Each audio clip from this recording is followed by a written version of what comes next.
The actress who plays the character in Intergalactic tweeted out this today. Her character and Ciri from The Witcher. It's a holiday card that says fragile masculine tea, 100% incel tears, and they're both drinking, and she's doing kind of the you sip she does in the trailer, and she says, so DEI-licious. And I believe she was asked, or she chose to take this down, but she tweeted it earlier today, and obviously people found it, and people were not happy, or a lot of people were not happy. I guess Sony wasn't happy because she took it down, or maybe she just thought better of it, but I'm not sure, but it's gone. And then this is a video. I'm not going to show you the whole video. I'll show you a couple of minutes from Laura Fryer's recent video talking kind of about this.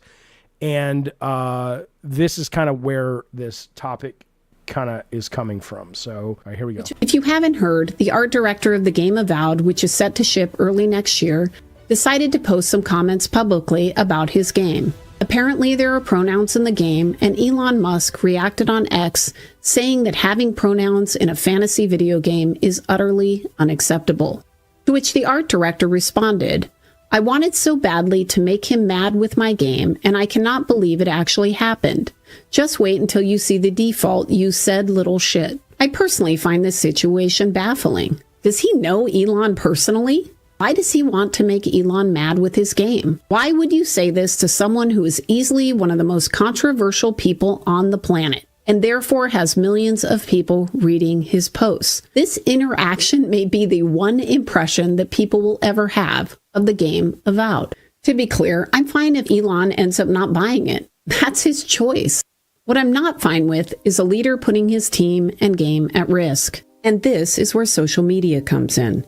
At any point, you can read something, get offended, and with one emotional outburst online, you can change your game's momentum. You can ruin years of a team's work. Of course, Avowed is likely going to be review bombed. There are plenty of people that are more than happy to join in the fight. Avowed is now mired in controversy, and when they launch, they will have to overcome this situation. And that's the tragedy, because it sounds like it might be a great game, and it's heartbreaking to think that it may never get a chance. Laura Fryer has a lot of experience in the industry. She's a producer, blah, blah, blah. She reminds me, at least if you watch some of her videos, not in terms of politically or anything, but of Shannon that I worked with, one of the best producers I ever worked with, which is very practical, very much about what do we have to do to cross the finish line, right? So I get what she's saying when she's talking about why would you do something that would put the whole thing that we're working on at risk, blah, blah, blah. I understand. I think most people get that. And if you're coming at it with less emotion, which is what a producer really tries to do, because they're just, they got to get the thing shipped, right? I understand why she would think that, and I don't think she's fundamentally wrong. But then you do get to the question, at least our first question here, which is, should game publishers ban devs from social media, right? Which is assuming that legally you can either you can actually do that. Let's just hypothetically assume it's possible. It can be done. It's really, really tough because the very nature of the people who make your games being artistic, they're not like a producer. Right? They fly off the handle. They are emotional. They are artistic. They think outside the box. And sometimes being with people like that in a work environment can be a big fucking pain in the ass. I was one of those people, and I was a big fucking pain in the ass a lot of the times. Not because I was mean, but because I just, I was outside the box. That was part of why I was good at the time at my job. But I needed strong producers like a Shannon or a Nick or a Scott or whoever to come in and say, okay, hey, you are awesome, but let's redirect that over here, right? That's the relationship. And so as much as I agree with fuck Elon Musk, I don't like Elon Musk. I have no problem with pronouns in video games. I love the idea of him going, go fuck yourself, Elon Musk.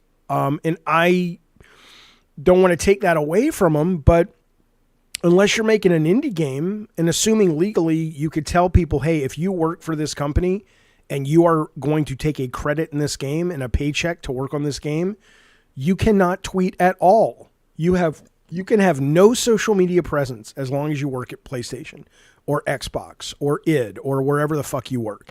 That's probably the best for business. And I imagine if a company could get away with it, they would just do it. But then you're starting to get into that realm where you would, what I think gamers might say they miss is the connection with the creators. It's like, yeah, but when I was growing up, I didn't have a direct line to Spielberg. I didn't have a direct line to Miyamoto or to Nolan Bushnell when he was at Atari.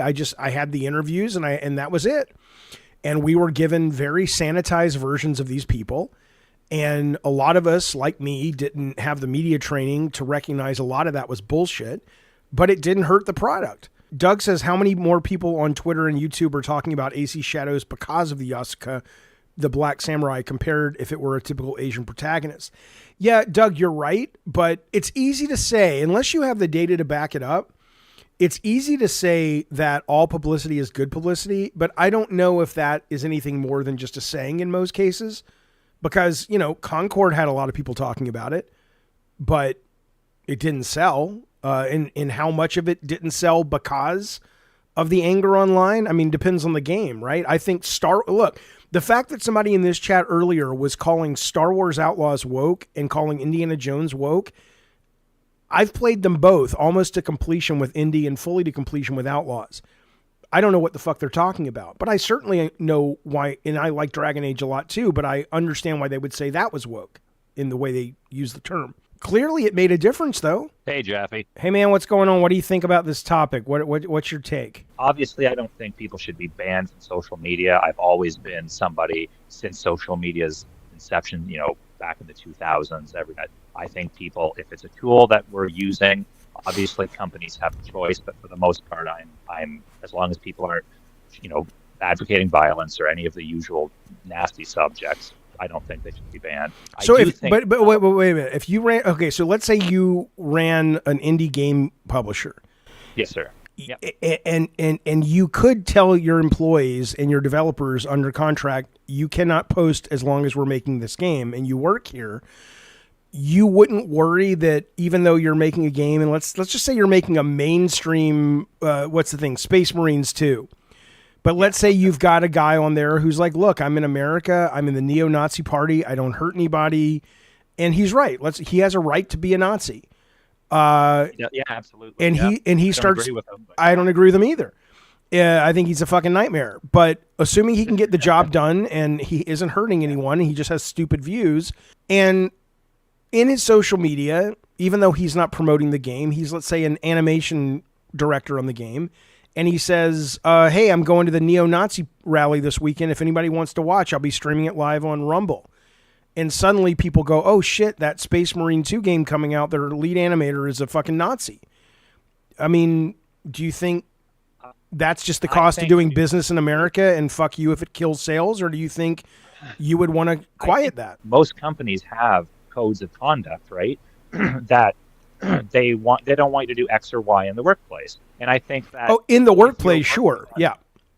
Yes, but I think that if you're representing something, like especially something that has such investment as like gaming, like especially with some of these, AAA titles that are putting a lot of money into this, like I really with the Avowed, I'll say directly about the Avowed thing specifically. Like I really don't think that was a smart business decision for him to do. Like especially Elon, I just think with listen, you can not like him, but you have to at least give it to him that he's influential and that what that lady just said is true. A lot of people are only going to have that impression of what Elon or what Grums or what their favorite, current drama gaming channel on YouTube is saying about it. That's going to be their only impression of the game. And you definitely don't want to hurt that impression. I do think there's a line as a company who's putting a lot of money into this. Okay, but how do you define that legally? It's one thing to say if you go out as a representative of the game and say, I am at E3 or I am at Summer Game Fest and I'm giving interviews and I start talking about how much I hate Elon Musk. But if you have your own private Twitter on Elon's channel, I assume, doesn't matter where it is, and you're just sitting at home on your own equipment and you tweet something that's not good business for the company you work for, people don't see the difference. People aren't like, well, that's the animation director, but that doesn't represent the whole team, blah, blah, blah. Or that doesn't mean that that's the view of the company. That's just his view. Yeah, people don't separate it. No, I know. People have a very hard time separating, and especially like, again, in this instance, how many people, because I mean, you know yourself, how many people work on a game? There's sometimes it's hundreds of people who are working in the infrastructure of the game. And one stupid person having, like, listen, him going out there, he can have any opinions he wants, and I'm not trying to make a judgment whether his opinions are right or wrong. But when he has so much, when there's so much money into this, there's so many people working on it. I think him going after Elon Musk in his capacity under the game was a very, very silly decision. I think it was too, but again, that's not really the issue. Of course, I think most people, I think he would look back and say, for example, I did a tweet about Trump, who I can't stand, the day that Drawn to Death came out, and Sony came in and said, look, you don't work for us, but PR is saying, and, turned out not to be the case, but PR is saying that the game seems to be getting good reviews, and we really don't want this to become the story. We'd rather the game be the story. And I said, yeah, that makes sense, and I took it down. Right. But fundamentally, though, you're reasonable. I know. But let's assume, though, we all agree it probably wasn't the best for Avowed. At that point, though, what are you going to do? You stop it from happening. Right. Again. You can't. You. The only way you could stop it is either you say, you know what, society, we're going to have to get smarter and recognize that this is one person. It's not the whole thing. I don't think that's going to happen. Or we're going to have to figure out and say, look, if you work here, even if you aren't representing the company, anything you put out on social media, it could get you fired. Reflect on us, because it's going to reflect on us. And I think there's, unfortunately, companies, especially when they're putting this much time and effort, or if it's an indie studio like that it's their first title, they don't, first impressions are very important. You don't want to fuck yourself over. You really don't want to hurt yourself. So I think that the executives need to go to their devs and just say, listen, guys, we're adults. Nobody wants to say, hey, don't do X or Y. Like, we're adults. We all know how to act. Try to keep yourself fairly tame. You're representing a big project we're all working on. When this is over, do what you want. To be fair, though, those people should be able to say to the company, cool, so now we're representing, even though I'm just an animator, cool, pay me more. If I have to sacrifice my freedom of expression, I want 5% more on my top of my salary or whatever. But I'm with you. I mean, I assuming it was legal and I was fucking running a company, I would probably require it, not because I don't believe in freedom of speech and all that, but because in the digital age, things just move too quickly. You've got this guy in the chat right now saying, well, why don't you just fucking say in my bio that I don't reflect the views of the company. It's like, you think that really matters? That wouldn't matter. That's not going to help. No one's going to care. If people want to come after you because Grums tweeting or something. Grums is like, yeah, why didn't you tweet that, Grums? Well, I was going to, and then there was I saw hey, it doesn't represent the company, it's just me, so I'm like, I can't use that. Come on, give me a break. What's up, Embers? I mean, I'm sure I know, but go. What's going on? Oh, come on, man. Well, okay, what do you want to talk about? What do you think about this? Should game publishers ban devs from social media? No, absolutely not. There's a qualitative issue, and then there's also the legal issue, right? Obviously, if you're in an at-will state, you can be fired for virtually anything. Okay, let's assume legally, though, they can do it. It's a hypothetical. Yeah, I don't know if they could actually get away with it, but if they could get away with it, that's the question. Well, I don't think that they should do that, but I think that obviously any kind of business transaction that you make, with whether it's you're trading your time and your skill for money, somebody's paying you to do something, comes with an unspoken agreement, which is that you are representing the company. If you can be identified as an employee of this company and you're a Nazi in your free time and that's discovered, I mean, that's going to obviously hurt.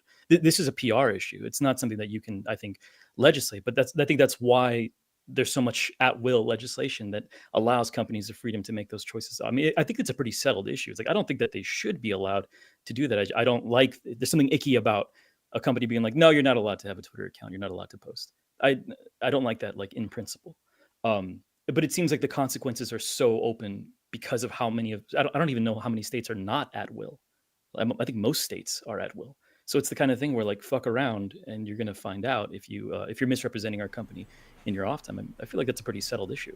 Yeah, I mean, look, it's one of the rare cases you and I agree, and I don't think somebody. John says I work for a corporate company in Australia, and we can be fired if we say anything online the company deems harmful to the business. We sign a social media policy agreement upon employment. So yeah, maybe it's just maybe it's solved, but I guess maybe Microsoft is going to have to put those policies in place or something. Because can I give you a hot take that I think you might disagree with, though? If you want to.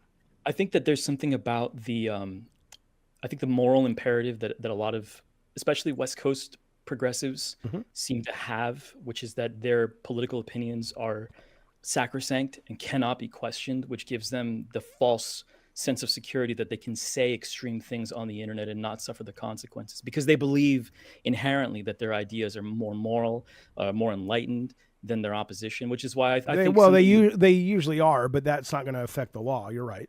I mean, I definitely totally disagree on that. But yeah, but you know, you're you. So yeah, and I'm right. But I think that you have that sort of bravado where you think, well, I'm an enlightened liberal. I live in the West Coast.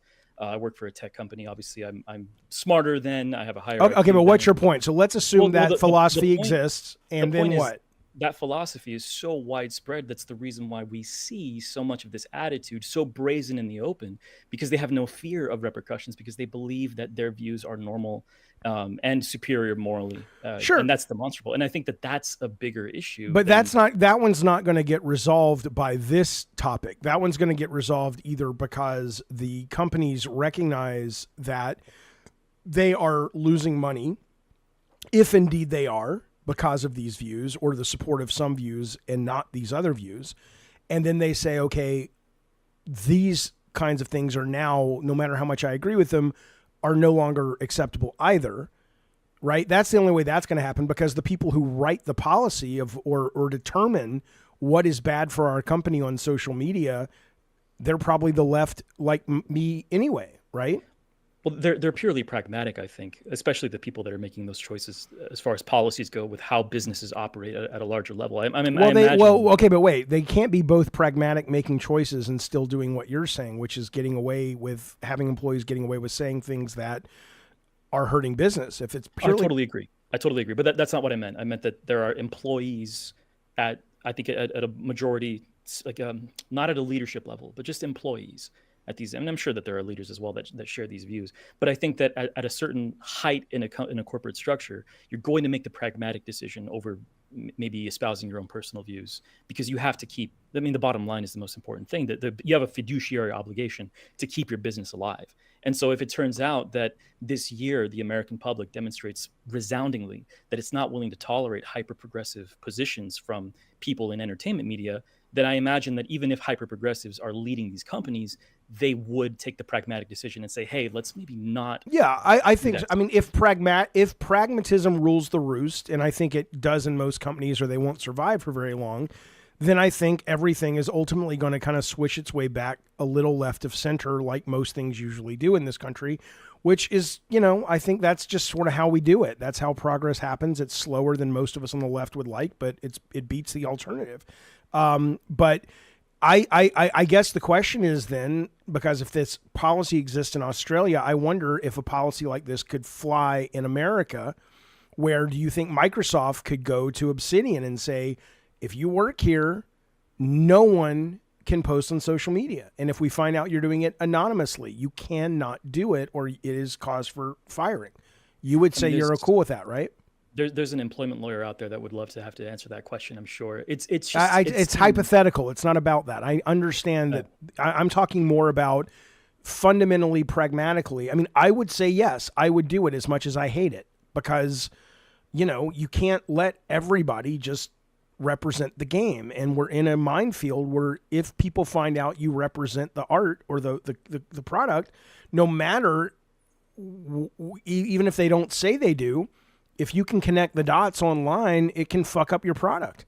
Yeah, so I think you're right, and I think it's icky, the idea of doing that, but I can see it being, I see it being very pragmatic and as a blanket defense mechanism for these companies to avoid any kind of negative PR. And it seems like negative PR is inevitable because we have such a culture of public humiliation as sort of this thing that we revel in. I don't know, it seems like everyone's waiting for the next scandalous story from whoever it is that's providing you your entertainment media. Yeah. So I can see a Microsoft being like, look, let's just put the kibosh on this and just say no more. It's done. If you work here 5 or 6 years, you're off of social media until we get the product out, and then you can say whatever you want after our contracts are through. Yeah. I think I think so. I think ultimately what you'll end up getting, though, is a much more whitewashed, I don't mean racially whitewashed, but probably that too, but you're going to get much more of a scrubbed of the rough edges sense of PR And I'm sure PR would love that, but you're not really going to be connecting with the fans in that way. But again, one could ask, what value has really come out of that? Does it really matter that you know what Neil Druckmann had for lunch or what Kojima thought about the latest movie? It's fun to be a fan. And most people aren't that deeply invested in the industry. Most people don't do what we do and follow on this level. So, the industry has only grown as far as I can tell in the time that we've had access in a really personal level to these like auteurs like Neil Druckmann or Kojima, and it doesn't seem to really move the needle. Like this little bubble that we live in where we cover this industry is so deeply insulated, and it's infinitesimal compared to the larger market that just consumes the products based on, I think, more traditional advertising. They don't give a fuck. They don't give a fuck. Yeah, all right. Absolutely. All right. Well, finally, we actually have somewhat of agreement. I prayed for it last night, and Jesus came through. All right, buddy. Hey, Merry Christmas, dude. You as well. Happy Hanukkah, motherfucker. All right. See you later.